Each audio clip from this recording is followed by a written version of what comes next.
ډېر مننه صادق رو راو د خالد ملګری دغه ټولو ملګرو ډېر مننه چې دومره خپل مشاعره را جوړه کړې ده.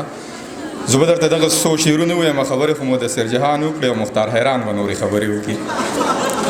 زه په تا زغملی نه شم د چا سترګې، زه په تا زغملی نه شم د چا سترګې، زه په دې هکله ډېر شوم یم جانانه، که مې غواړې او که نه غواړې نیازکه، دا مې واوره ستا په نوم یم جانانه.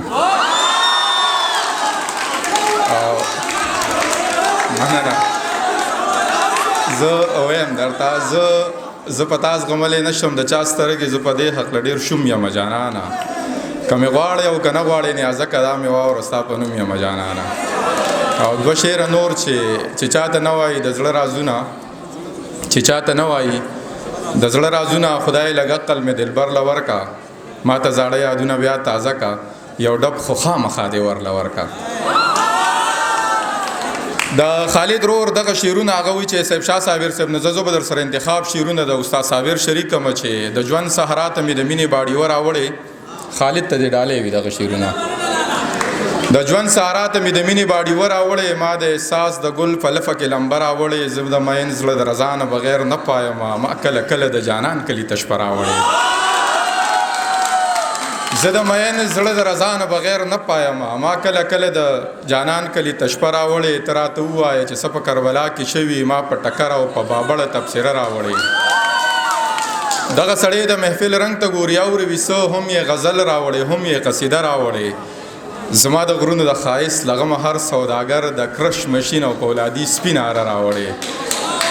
څوک دی زما د زړه لپاره تیر شي، هغه سړی دی په لاره تیر شي، زه په تیر عمر پسې نه جاړم، زما د دا ژوند په قلاره تیر شي.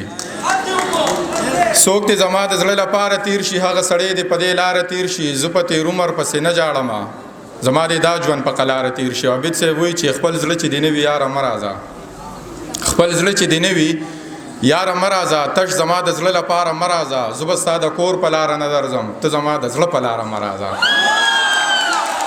دکې نظم دی مختار حیرانه، دغه مونږ چرته نه دی ویلی، وړوکې شان دکې نظم دی، دغه به درته ویم عنوان یې غم دی.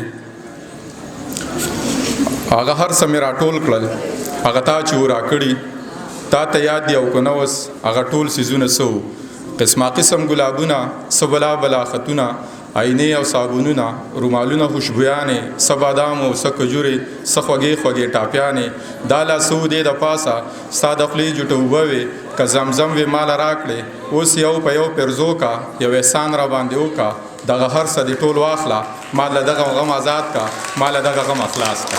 مننه.